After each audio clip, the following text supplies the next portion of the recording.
avec toi de faire des enfants. Bonjour les parents et bonjour les professionnels de la petite enfance. Bonjour Sandra. Bonjour Pascal. Une question qui nous vient de Magali à Mercurey. Mercurey, c'est en Saône-et-Loire. Alors je vous lis la question. Lorsque je dépose Anita, ma fille de 9 mois, chez sa nounou, elle pleure à grands sanglots. Ça me déchire de la laisser. Je lui parle et essaye de la rassurer, mais rien n'y fait. Lorsque c'est son papa, elle reste calme et ne pleure pas. Pourtant, tout se passait bien il y a encore 15 jours et rien n'a changé dans notre organisation. L'adaptation s'est très bien passée avec la nounou, qui est très douce. Elle la garde depuis l'âge de 6 mois. Qu'en pensez-vous? Qu'est-ce qu'on peut dire à Magali? Eh bien, ce qui est intéressant dans cette question, c'est que ça se passait bien jusqu'à il y a 15 jours. Donc, il y a quelque chose qui s'est passé dans le stade neurodéveloppemental de l'enfant. Et 9 mois, 8-9 mois, c'est souvent ce qu'on appelle le stade du miroir, c'est-à-dire que l'enfant se rend compte que finalement, il n'est Oui, pas, il a 9 mois. eh Oui, oui, il n'est pas en fusion avec la maman, c'est-à-dire qu'il est deux, il n'y a pas un seul individu. Donc, si maman s'en va, si moi je suis un individu à part entière, maman est un individu à part entière, et donc, si elle s'en va, elle pourrait peut-être m'abandonner. Si je suis un individu séparé d'elle, eh bien, je suis abandonnable. Et ça va générer l'angoisse du 8e mois, voilà, l'angoisse d'abandon. L'angoisse d'abandon, oui, la grosse angoisse qu'on retrouve alors chez les enfants entre 6 et 9 mois, des fois jusqu'à 1 an. C'est ce moment où les enfants, vous savez, dès que vous faites 10 pas, même chez vous, se mettent à hurler, vous pouvez plus aller faire pipi tranquille, ils sont derrière la porte en train d'hurler. Ou avec l'enfant sur les genoux, hein. Ou certaines le font avec l'enfant sur les genoux. Mais parfois les assistantes maternelles ou les mamans disent « Oh ben il régresse ». Pas du tout. C'est au contraire, c'est l'inverse de la régression, c'est une évolution. C'est-à-dire que l'enfant grandit. Et vous savez bien que quand on grandit, eh bien, ça ne se fait pas sans douleur. Non, pas toujours. En tout cas, ça peut être assez compliqué pour la maman, mais ça peut être aussi très compliqué pour la professionnelle qui accueille l'enfant, parce qu'elle se trouve très souvent démunie.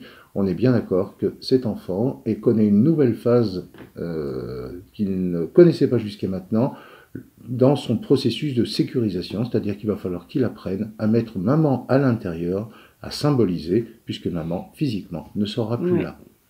Et ça, c'est très difficile pour eux. C'est la raison pour laquelle, en général, on déconseille aux professionnels de la petite enfance de prendre en charge un enfant vers le 8e mois. Oui. C'est vraiment pas le moment de séparer... De commencer à prendre en charge. De commencer, bien entendu. Ah ben oui, que si un enfant pris en charge à l'âge de 6 mois...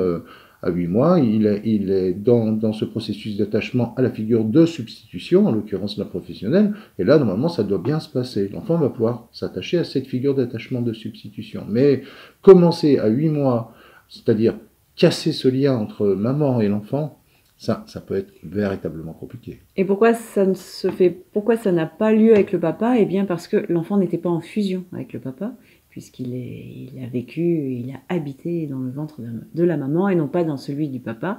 Et qu'est-ce qu'on peut dire d'autre? Oui, alors que le matin, justement, pour accompagner cela, ça va durer un petit moment, mais il faut que la maman puisse dire ah, c'est génial, tu vas chez Nounou, tu vas faire de la pâte à sel, de la peinture, tu vas faire des tas de choses. Moi, j'aimerais trop aller chez Nounou aussi. Enfin, quelque chose de cet ordre-là, et non pas « Oh, ma pauvre chérie, t'inquiète pas, je reviens ». Surtout, on ne transmet pas le « t'inquiète pas », puisqu'il n'y a pas de raison de s'inquiéter, justement. On a choisi une nounou tout à fait fiable, tout à fait aimante, tout à fait responsable, chez laquelle on n'a pas d'inquiétude. Donc, on évite le « t'inquiète pas, je vais revenir ». On lui dit « on va revenir », on lui redit tous les jours « je reviendrai » ou « papa reviendra », enfin, en fonction. Mais surtout, on est super content pour l'enfant. C'est génial chez Nounou. Et d'ailleurs, c'est vrai, les nounous, elles font plein de trucs que nous, les mamans, on ne fait pas. Rassurez-le le plus possible. Posez des mots.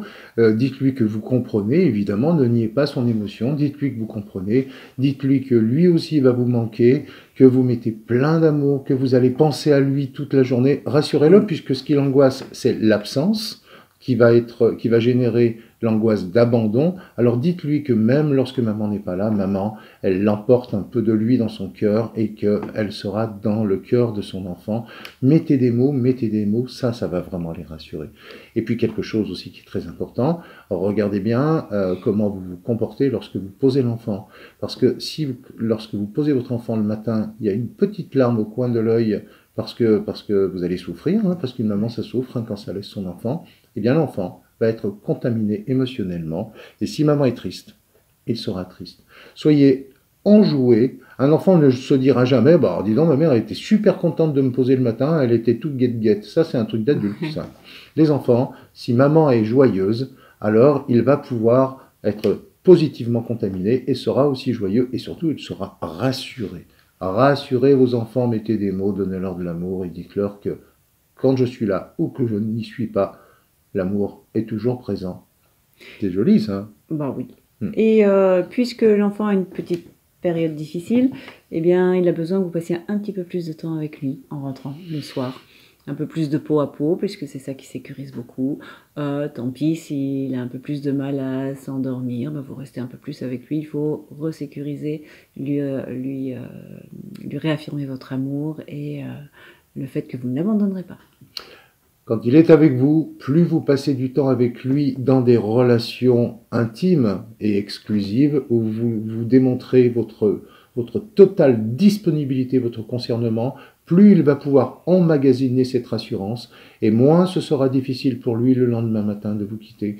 Ne vous trompez pas, c'est pas le contraire qui fonctionne, c'est pas je vais l'habituer à ne pas être collé à moi, comme ça le lendemain matin il me laissera partir facilement.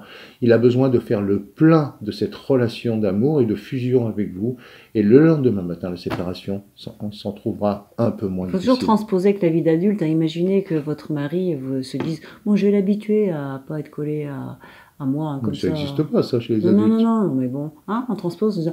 Je vais la laisser de côté, comme ça, si un jour je la quitte, elle sera forte. Bah, non, voilà. Ça marche pas. Bien, eh ben, je crois qu'on a répondu à Magali, on y reviendra. Les parents, les professionnels de la petite enfance, n'oubliez pas la page Facebook, likez, devenez amis, envoyez-nous des questions, et puis je vous rappelle que si vous êtes des parents installés à Lyon, on organise des groupes de parole et mes interventions sont gratuites. Moi, elle est terriblement chère. Toutes les informations en bas de l'écran, vous n'hésitez pas à un petit mail pour avoir plus d'infos. Prenez soin de vous. À bientôt. Merci Sandra. Au revoir. C'est facile avec toi de faire des enfants.